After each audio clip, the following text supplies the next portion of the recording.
Madam, ప్రధానంగా మనం చూసుకుంటే హెయిర్ ప్రొడక్ట్స్ వాడడంలో మనం తీసుకోవాల్సిన జాగ్రత్తలు ఏంటి? యా, హెయిర్ ప్రొడక్ట్స్ అంటే మెయిన్గా స్టైలింగ్కి చాలా మంది వాడుతూ ఉంటారు, స్పెషల్లీ మెన్. మనకు హెయిర్ స్టైల్ ఏదైనా ఫామ్ చేయాలి అంటే ఒక జెల్ లాంటిది ఉండి హెయిర్ని కొంచెం స్టిఫ్గా చేయాలి. సో అప్పుడు ఒక హెయిర్ స్టైల్ చేయడానికి వీలవుతుంది. సో ఇందులో మామూలుగా అక్రిలేట్స్ అని, కోపాలిమర్స్ అని ఇలాంటి ఇంగ్రీడియంట్స్ ఉన్నవి వాడుతూ ఉంటారు.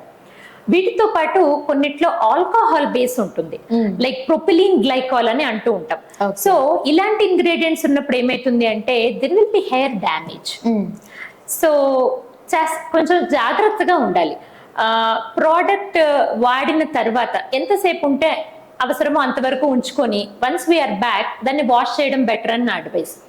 రాత్రంతా అలానే పడుకోవద్దు, హెయిర్ కేర్ ప్రోడక్ట్ అప్లై చేసుకొని. Washing is very important. So that is one thing. And ఇంకా తప్పదు అన్నప్పుడు వాడాలి, బట్ దానిలో కూడా ఈ ప్రొపిలీన్ గ్లైకాల్ బదులు వాటర్ బేస్, ఆక్వా బేస్ ఉన్నటువంటి ప్రోడక్ట్స్ కానీ లేదా కొంచెం గ్లిజరిన్ బేస్ ఉన్నటువంటి ప్రోడక్ట్స్ కానీ వాడుకుంటే they will be good. So and another thing is for straightening of the hair also చాలా జెల్స్ అవి వాడుతూ ఉంటారు. వాటిల్లో కూడా they should follow the same thing, alcohol things తక్కువ ఉండాలి సో దట్ హెయిర్ డ్యామేజ్ ఎక్కువ అవ్వకుండా ఉంటుంది. అండ్ హెయిర్ కలర్ మేడం, నార్మల్గా ఇప్పుడు ప్రధానంగా చాలా మంది యూజ్ చేసే హెయిర్ కలర్. సో ఈ హెయిర్ కలర్ని వేసుకునేటప్పుడు కానీ అంటే లైక్ ప్రొడక్ట్స్ ఒకవేళ నచ్చకపోతే వేరే ప్రోడక్ట్కి వెళ్ళిపోతూ ఉంటారు. సో అట్లాంటి వాళ్ళు ఎలాంటి జాగ్రత్తలు తీసుకోవాలి? ఆ ప్రాబ్లమ్స్ అంటే మీ దగ్గరకు వచ్చే పేషెంట్స్లో వీటి గురించి ఏమైనా వస్తారా? 100%. First of all hair colour అనగానే మన ఇంట్లో వాళ్ళు కానీ మన బంధువులు కానీ ఎవరో ఒకరు అడ్వైస్ చేస్తారు ఏం వాడుకోవాలి అనేసి. వాళ్ళు చెప్పిన హెయిర్ కలర్ ఫస్ట్ స్టార్ట్ చేస్తారు.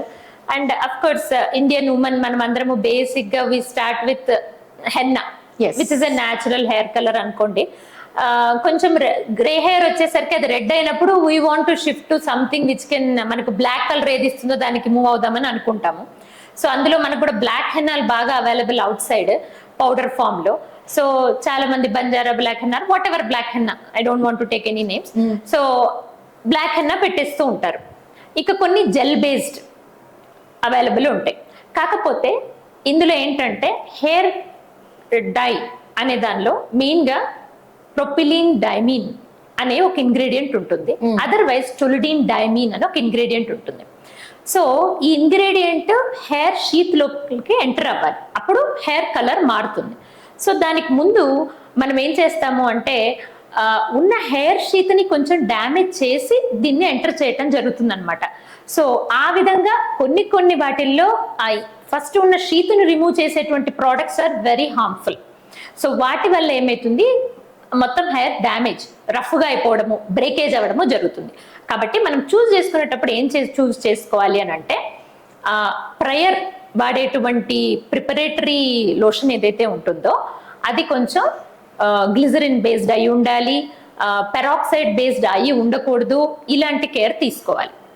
That is about the pre colouring thing. Of course మనం రెండు మిక్స్ చేసి వాడతాము. ప్రీ కలరింగ్ థింగ్ ఇది. అసలు ఎగ్జాక్ట్ కలర్, సో ఆ ఎగ్జాక్ట్ కలర్ లో కూడా మా ఉద్దేశము ప్రొపిలీన్ డైమీన్ కన్నా టొలుడిన్ డైమీన్ ఇస్ సేఫర్ డై.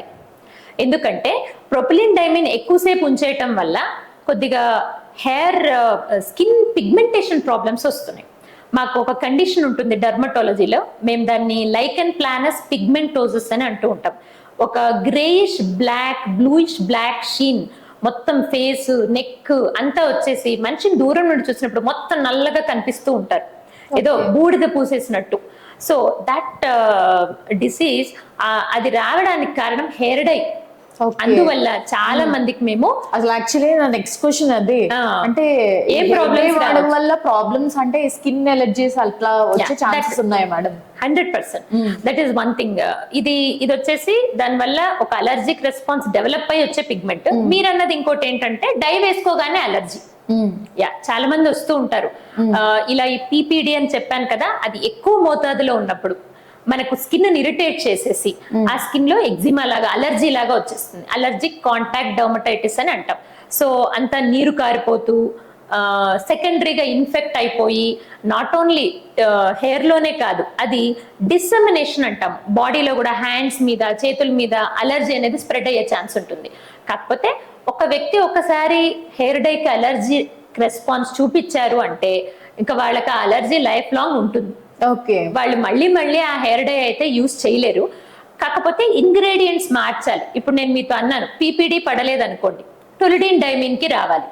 సపోజ్ ఆ హైడ్రోజన్ పెరాక్సైడ్ లాంటివి ఏమైనా పెరాక్సైడ్ ఏమైనా ఉన్నాయనుకోండి, అవి మార్చి కొంచెం గ్లిజరిన్ బేస్డ్ కి రావాలి. ఇలా ఏ ఇంగ్రీడియంట్ పడలేదు అని దాన్ని బట్టి మళ్ళీ హెయిర్ డై మార్చుకోవాల్సి ఉంటుంది. సో తర్వాత చాలా మందికి అలవాటు ఏంటంటే లేడీస్ కి ఎస్పెషల్లీ హెయిర్ డే బట్టి చేసుకొని పనులన్నీ చేసుకొని 2 గంటల తర్వాత తలస్నానం చేస్తారు. ఎగ్జాక్ట్లీ. మరి అంతసేపు డై ఉంచితే చర్మం ఏం కావాలి? సో కాబట్టి దాని పరిమితి ఉంటుందండి. 30 minutes పెట్టుకోమంటే 30 minutes పెట్టుకొని వాష్ చేయాలి. So that is very important. Don't అక్కడ మటుకు మీరు నెగ్లిజెన్స్ చెయ్యొద్దు. ఓకే.